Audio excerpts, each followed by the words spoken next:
Have you ever thought about how close you are to achieving your improvement goals? How close you really are? Maybe a moment away, a word away, a phrase said in a staff meeting that makes the difference between total commitment and people backing away.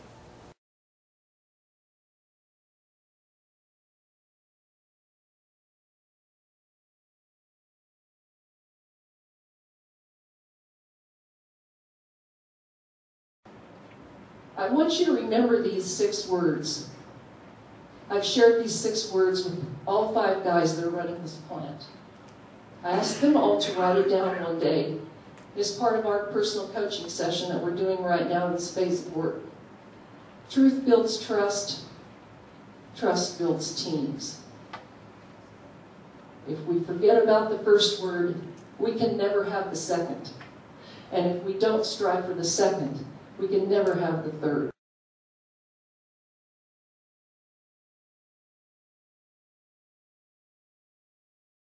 About 8 years ago, I was working at a billion-dollar property on site.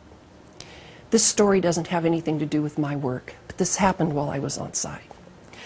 This operation was getting an enterprise-wide computer system that they paid about $15 million for. The implementation timeline for this system was very long, over a year. And as the deadline, which was July 1st, the go-live date, approached, you know, as implementations go, unexpected things always happen. You know, unexpected interfaces are discovered. We've got to take extra time to write those. There's always things that surprise us. We try to build timelines in for those surprises, but we don't always guess right. And pretty soon it was 60 days until July 1. And the project team knew that July 1 was in jeopardy. They probably weren't going to make it. 30 days out, they went to the management team. And they said, you know, we just can't do this. We're not going to be able to make it. Now, embedded in the timeline before July 1 was training for literally hundreds of people on site. The training was more extensive for some than others, depending on how they needed to use the system. Interestingly enough, corporate had sent resources for training and for project development that were already on site for that work. The project team asked the management team what they wanted them to do. The project team said, "Can we move the date?" The management team said, "No. We've already told corporate we would be ready. We're not willing to back off of that date. What can you take out of the schedule so that we can still say that we went live on July 1? The project team says, well, I guess we could move some of this training after July 1.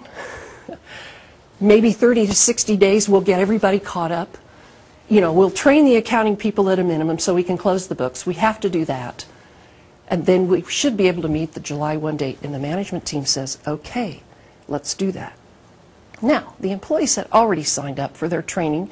Some of those people were in training for a week, depending, again, on what they needed to know. They all received memos that said, we're going to have to move your training until after July 1 because of some, you know, conflicts in the project or whatever.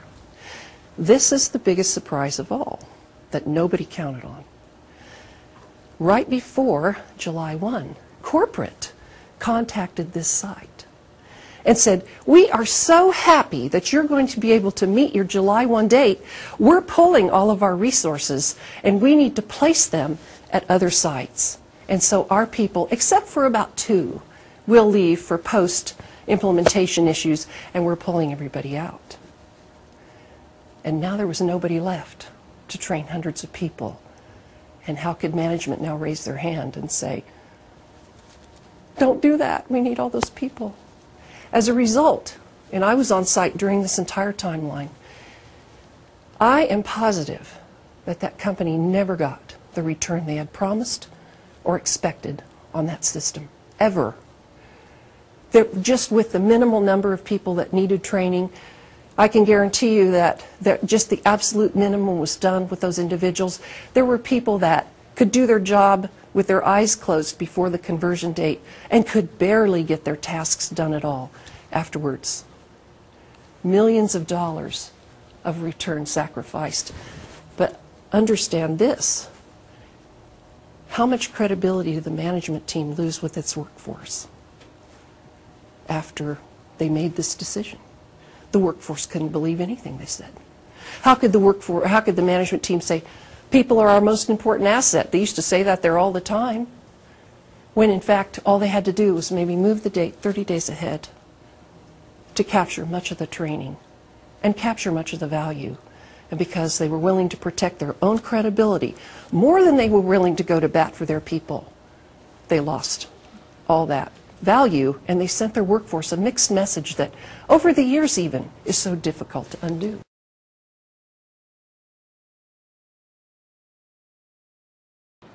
The first short story that I want to relate is I call Independence Day.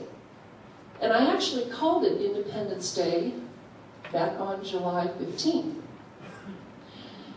At that moment, I had been on site about 30 days and had been getting to know the people and the issues, understanding the problems, where the gaps were in the management system, etc.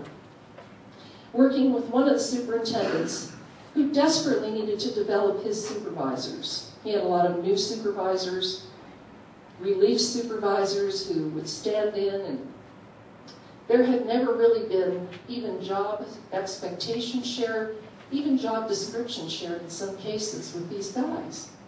And they were just coming in every day trying to do the best job they could. So we put together an all-day session to help develop them. There was some administrative training included. It was all really good. There was one thing that had to be taken care of first. A well-meaning management level person on the other side of the plant had been for years stepping over his level of authority to help that other side of the plant out. Because he knew everybody there, he cared for the plant, he saw that managers on the other side of the plant were getting simple things, maybe like gloves or tools or whatever this group needed. And so he just said he would, even though he didn't have the authority. And he'd been doing this for years. And he had a lot of family and friends there, and he was somewhat of a person who had a lot of influence, and actually people were afraid to approach him about this issue. So he just continued to do this, believing in his own heart that he was doing the right thing. And so that morning, on July 15th, I woke up at 4:30 and thought about him. I thought, you know what? Today's the last day he can do that. Because we're training these people, we're arming them now. They're going to be more effective starting tomorrow than they were today. And if he continues, he's going to be undermining the ability of this other group to have success. And so, I sent an email at 4:30 in the morning, and I asked him and his boss to meet me at 6:30 in the plant office. And of course, they were already up. So they immediately responded and said, sure, we'll meet you, no problem. I didn't tell them what the meeting was for. So I walked in, and they were both there, and I shut the door. And they said, well, isn't anybody else coming? I said, no, this meeting's just for you guys. And this gentleman had already shared with me the things that he was doing in behalf of the other side of the plant. So it was no secret. And I said, you know all those things you've been telling me about, that you've been doing for the other side of the plant to help them out?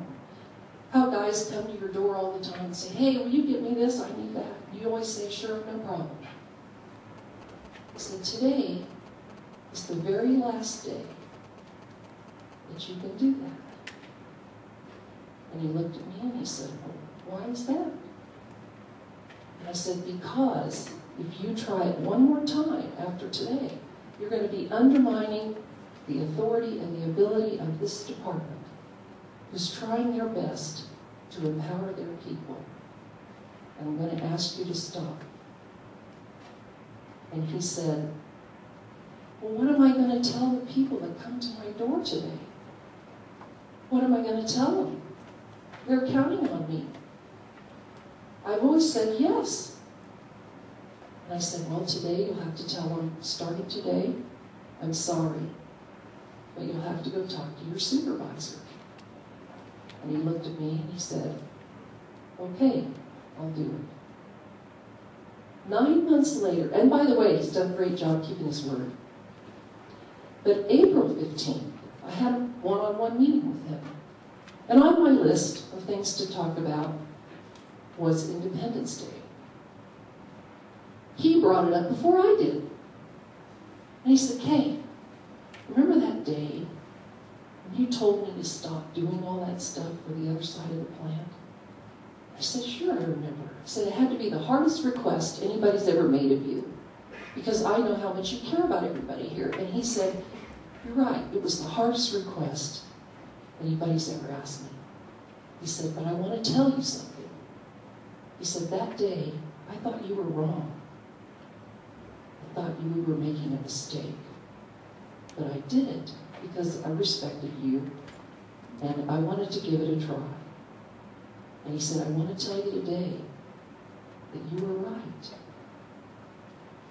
That I can see now what I was doing and how I needed to stop for them to be successful.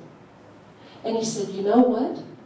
It's a lot easier to do my job now because I'm only doing my job. I'm not trying to do anybody else's.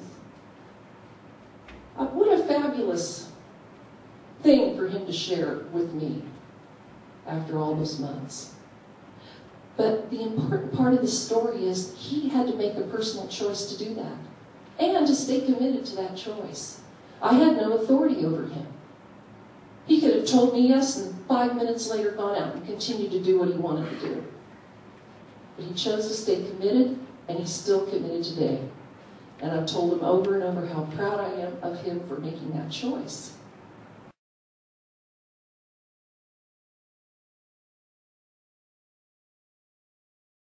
Strife is this subtle undercurrent. Sometimes it results from multiple acquisitions.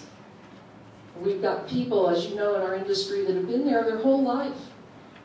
40 years, 30 years, dedicated to our industry, and as acquisitions and mergers come and go, they get caught up in the midst of the confusion of changes and delegation of authority, and one company comes in and says, we're going to do self-directed teams. Here, you guys can go make decisions. And the next company comes in and says, no, we're going to take all that back from you. We want to make the decisions. You can wait to be told what to do.